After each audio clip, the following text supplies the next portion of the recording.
சிறுகதை. கல்யாணம் மார்க்கெட். என்ன மிஸ்டர் கல்யாணராமன், மார்க்கெட் நிலவரம் எப்படி இருக்கிறது? அதை ஏன் கேட்கிறீர்கள்? கிட்ட நெருங்கவே முடியவில்லை. நாளுக்கு நாள் விலை ஏறிக்கொண்டே போகிறது. வேலை தேடி அலைகிற வெறும் பட்டதாரியே ரூபாய் 5000 ரொக்கத்தோடு மாமனார் செல்வாக்கில் ஒரு வேலையும் வாங்கித்தரச் சொல்கிறான். டாக்டருக்கு படித்தவன் பெண் பார்க்க வருவதற்கு மாமனார் வாங்கி கொடுக்கும் ஸ்கூட்டரிலே தான் வருவேன் என்று சொல்லுகிறான். அப்போ மாமனார் வாங்கி தருகிற காரிலே தான் தாலி கட்ட வருவானோ? வர வர கல்யாண மார்க்கெட் காய்கறி மார்க்கெட் மாதிரி ஆகிவிட்டதே.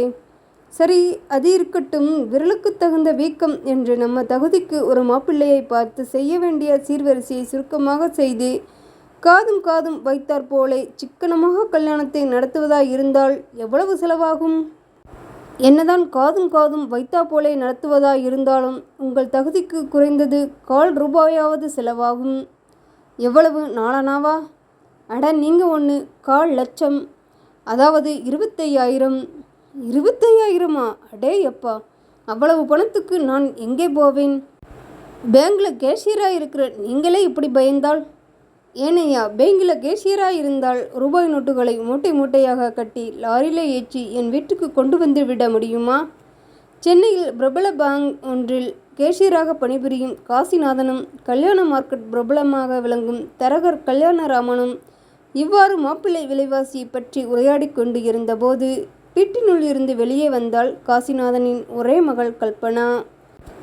அப்பா, நான் கல்லூரிக்கு போய்விட்டு வருகிறேன் என்று தந்தை காசிநாதனிடம் விடை பெற்று செல்லும் கல்பனாவையே கூர்ந்து நோக்கி கொண்டு இருந்த கல்யாணராமன், உங்களுக்கென்ன ஒன்னே கண்ணே கண்ணுன்னு தங்கச்சிலை மாதிரி பெண்ணை பெற்று வைத்திருக்கிறீர்கள். கடனோ வாங்கி சீக்கிரமா கல்பனாவுக்கு கல்யாணத்தை பண்ணி வைத்து விடுங்கள். பார்க்க லட்சணமாய் இருக்கிற பெண்ணை வாலிப பசங்க விட்டு வைக்க மாட்டானுங்க. நீங்கள் கொஞ்சம் அசந்தா போதும் எந்த பயலாவது கொத்தி கொண்டு போய்விடுவான் என்றார் மெல்லிய குரலில். சரி, என் நிலைமைக்கேற்ற இடத்திலே ஏதாவது வரன் இருந்தால் வந்து சொல்லுங்கள், கவனிப்போம் என்று கூறிய காசிநாதனின் முகத்தில் கவலை ரேகைகள் படர்ந்தன. நான் நாளைக்கு காசிக்கு போகிறேன். திரும்பி வருவதற்கு 1 வாரமாகும் என்று கூறிய தரகர் கல்யாணராமன் நாற்காலியை விட்டு எழுந்தார். காசிக்கா? ஏனையா, அதுக்குள்ளே வாழ்க்கை வெறுத்து விட்டதா என்று காசிநாதன் கேட்டார். அதில்லைங்க, நான் பார்த்து சேர்த்த ஜோடிக்கு காசியிலே கல்யாணம். நான் போய்தானே தாலி கட்டணும். என்னது, நீர் போய் தாலி கட்டணுமா? யோ, என் வயதை மறந்த பேச்சு பேசுகிறீர் என்று காசிநாதன் கிண்டலாக வினவினார். மெத்த படித்தவர்கள் எல்லாம் மற்றவர்கள் பேச்சிலே கூட குற்றம் குறையை கண்டுபிடிப்பது தான் வழக்கமாயிற்றே. நான் வந்துதான் கல்யாணத்தை நடத்தி வைக்க வேண்டும் என்று 2 வீட்டுக்காரர்களும் விரும்புகிறார்கள். அதனாலே போகிறேன்.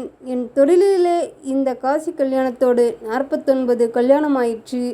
50வது கல்யாணம் உங்கள் கல்பனாவுடைய கல்யாணமாயிருக்க வேண்டும். கல்யாண பந்தலிலேயே நானும் பொன்விழா கொண்டாடி விடலாம். காசியிலிருந்து வந்தவுடனே நல்ல வரனோடு உங்களை வந்து சந்திக்கிறேன். அப்போ நான் வரட்டுமா என்று கூறி தரகர் விடைபெற்று சென்றார். தரகர் சென்றபின் காசிநாதனின் உள்ளத்தில் கல்பனாவை பற்றிய கவலை அதிகமாக குமிழியிடத் தொடங்கிவிட்டது. கல்பனா ஒரே மகள், செல்ல மகள் என்ற எண்ணத்தில் தமது வருமானம் முழுவதையும் மகளை வளர்ப்பதற்கே செலவிட்டு விட்டார். கல்லூரியில் படிக்கும் கல்பனா நாள்தோறும் அணியும் ஆடம்பர ஆடைகளுக்கே காசிநாதனின் வருமானத்தில் கணிசமான பங்கு செலவாகி கொண்டிருந்தது. ஆடைகளில் புது டிசைன்கள் கல்லூரி மாணவிகளிடையே அறிமுகப்படுத்துகிறவளே கல்பனாதான். வருகிற வருமானத்திற்கு சற்றும் குறைவில்லாத வகையில் செலவுகளையும் வளர்த்து கொண்டு சேமிப்பு என்ற பெயரில் சிறு தொகையை கையில் வைத்து கொள்ளாத நிலையில் செல்லமகள் கல்பனாவுக்கு தம் பதவிக்கும் அந்தஸ்துக்கும் ஏற்ற வகையில் வரன் பார்த்து 4 பேர்களைப் போல் ஊரறிய நடத்தாவிட்டாலும் குடியிருக்கிற தெரு அறியும் அளவிலாவது திருமணம் நடத்தியாகிய வேண்டுமே என்ற ஆற்றாமைதான் அவரது மனமதை அரித்து கொண்டு இருந்தது. தரகர் தெரிவித்த தகவல்களை பார்த்தால் கல்பனாவுக்கு திருமணமே நடக்காதோ என்ற அச்சம் கூட அவருக்கு வந்துவிட்டது. மறுநாள் இரவு 8 மணியாகியும் கல்பனா கல்லூரியில் இருந்து வீடு திரும்பவில்லை. காசிநாதன் வராந்தாவில் அமர்ந்திருந்தார். அவருடைய மனைவி பார்வதி தெருவாசலில் நின்று கொண்டு கவலையுடன் மகளை எதிர்பார்த்து கொண்டிருந்தாள். என்னங்க, கல்பனா இன்னும் வரக்காணுமே, நீங்கள் போய் பார்த்துவிட்டு வாருங்களேன் என்று கைகளை பிசைந்தவாறு பார்வதி கவலையுடன் கேட்டாள். கல்பனாவுக்கென்ன நடைவண்டி தள்ளுகிற வயதா? அவளை தேடி போவதற்கு கல்லூரியிலே விழா ஏதாவது இருக்கும். மெதுவாக வரட்டும், இப்போ என்ன அவசரம் என்று கூறி காசிநாதன் மனைவியை அடக்கினார். மணி 8:30 இருக்கும். கல்பனா தயங்கிக் கொண்டே வீட்டுக்குள் நுழைந்தாள். அவளை வாரி அணைத்து உற்று முகர்ந்த பார்வதி, ஏண்டி இவ்வளவு நேரம்? பெற்ற வயிறு பொறுக்குமா? எங்கடி போனே என்று கேட்டாள். தோழி வீட்டிலே படிக்கப் போயிருந்தேன் என்று பதில் அளித்தாள் கல்பனா. பாசத்துடன் மகளின் தலையை வருடியவாறே மகளை வீட்டுக்குள் அழைத்து சென்ற பார்வதி, தலையெல்லாம் ஏண்டி மணலாயிருக்கிறது என்று வினவினாள். மணலா? வந்து தோழி வீட்டிலே என்று வார்த்தைகளை விழுங்கிக் கொண்டே மழுப்பிய கல்பனா தன் அறைக்குள் சென்றாள். அப்போது அவளது சேலை முந்தானையில் இருந்த ஒரு சிறு ஓட்டை காசிநாதனின் கூர்மையான பார்வையில் அகப்பட்டு விட்டது. சிகரெட் நெருப்பு பட்டதால் ஏற்பட்டது போலிருந்த வட்ட வடிவமான அந்த ஓட்டை. உடனே காசிநாதன் எழுந்து வராந்தாவில் விளக்கை அணைத்துவிட்டு மூலையில் சாய்வு நாற்காலியில் சாய்ந்து கொண்டு கண்களை மூடிக்கொண்டார். தீவிரமாக சிந்திக்க வேண்டுமென்றால் அவர் இப்படித்தான் செய்வார். கல்பனாவின் தலையில் மணல், அவளது மழுமழுப்பான பதில், சிகரெட் நெருப்பு பட்டதால் ஏற்பட்டிருக்கும் ஓட்டை, இவைதான் அவரது சிந்தனையின் கருப்பொருட்கள். அரை மணி நேர தீவிர சிந்தனைக்கு பிறகு காசிநாதன் கண்டுபிடித்தது இதுதான்.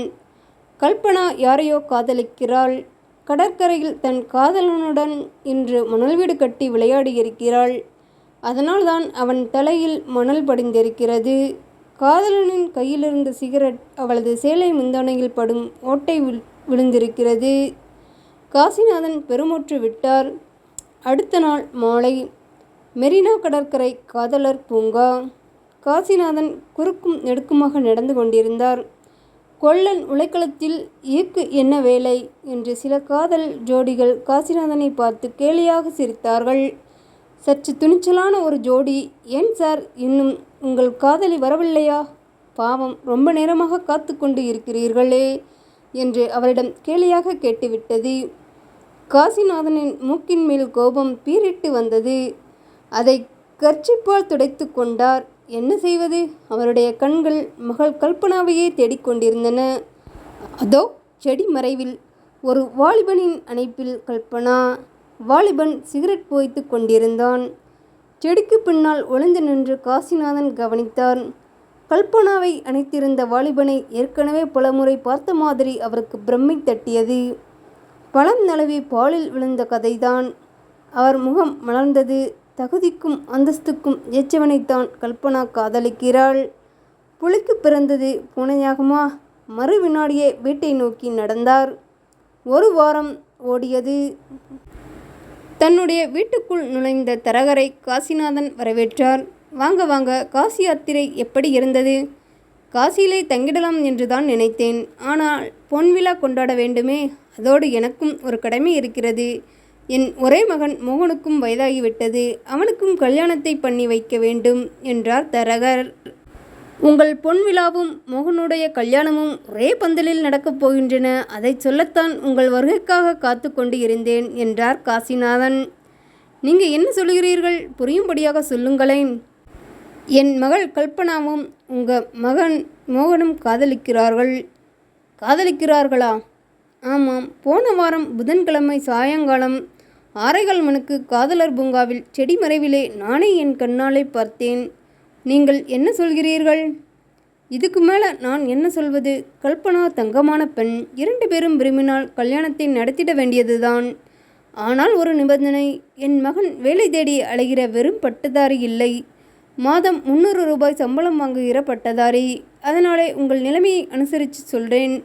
5000 ரொக்கம் தந்து 5000க்கு நகை போட்டு 6 மாதம் கழித்து மோகனுக்கு ஒரு ஸ்கூட்டர் வாங்கி தருவதாக எழுதி தந்தால் இன்றைக்கே நிச்சயதாம்பலம் நடத்திவிடலாம் என்று வார்த்தைகளை அழுத்தமாக உச்சரித்தார் தரகர். என்ன சம்பந்தி இப்படி கராராக சொல்கிறீர்களே? என் நிலைமைதான் உங்களுக்கு தெரியுமே. ஒன்று கண்ணே கண்ணுன்னு பெற்று வைத்திருக்கிறேன். உங்களோடு சம்பந்தம் செய்ய ஆசையாக இருக்கிறதுனாலதான் சொல்கிறேன் என்று தாழ்ந்த குரலில் காசிநாதன் கூறினார். நானும் தான் ஒன்று கண்ணே கண்ணுன்னு மோகனை பெற்று வைத்திருக்கிறேன். ஊரிலே யார் யாருக்கெல்லாமோ வாதாடி 10,000 20,000 என்று வாங்கி கொடுக்கிற நான் என் மகனை மட்டும் வெறுங்கையோடு தாலி கட்டச் சொல்ல முடியுமா? நீங்களே யோசித்து சொல்லுங்கள் என்று பதிலளித்தார் தரகர். நீங்கள் இப்படி வரதட்சணை வியாபாரம் செய்வதால் தான் உங்கள் மகனே உங்களை ஏமாற்றி விட்டான் என்றார் காசிநாதன். அப்படி இருவரும் உரையாடி கொண்டிருக்கும் போதே எங்கள் 2 பேரையும் ஆசீர்வதியுங்கள் என்ற குரல் கேட்டு இருவரும் வாசற்புறத்தை பார்த்தார்கள். மாலையும் கழுத்துமாக கல்பனாவும் மோகனும் வந்து இருவரின் கால்களிலும் விழுந்து வணங்கினார்கள். காசிநாதனும் கல்யாணராமனும் திடுக்கிட்டு நிற்க சில நிமிடங்கள் அங்கே அமைதி நிலவியது. மோகன் அமைதியை கலைத்தான். அப்பா, எங்களை மன்னித்து விடுங்கள். உங்ககிட்டையும் மாமா கிட்டையும் விஷயத்தை சொன்னால் திருமணத்துக்கு ஒப்புக்கொள்ள மாட்டீர்கள் என்றுதான் கல்பனாவின் சம்மதத்தோடு இன்னைக்கு நாங்கள் 2 பேரும் பதிவு திருமணம் செய்து கொண்டோம் என்று மோகன் கூறியதும் கல்யாணராமனின் முகம் கோபத்தால் சிவக்க விழிகளில் அனல் வீசியது. ஆமா அப்பா, நானும் சம்மதித்துதான் பதிவு திருமணம் செய்து கொண்டோம் என்று கல்பனா கூறியதும் காசிநாதன் சம்பந்தியின் கோபத்தை அனுசரித்து தன் முகத்தையும் கடுகடுப்பாகவே வைத்து கொண்டார். சிவந்து கொண்டிருக்கும் முகத்துடன் கல்யாணராமனும் சிவக்க வைத்து கொண்டிருக்கும் முகத்துடன் காசிநாதனும் ஒருவரை ஒருவர் சிறிது நேரம் பார்த்து கொண்டபின், சரி, நடந்தது நடந்து போச்சு, இனிமேல் வருத்தப்பட்டு பலனில்லை, மனதை தேற்றிக்கொண்டு மணமக்களை வாழ்த்துவோம் என்ற வார்த்தைகள் இருவர் வாயிலிருந்தும் சொல்லி வைத்தாற்போல் ஒரே நேரத்தில் வெளிவந்தன.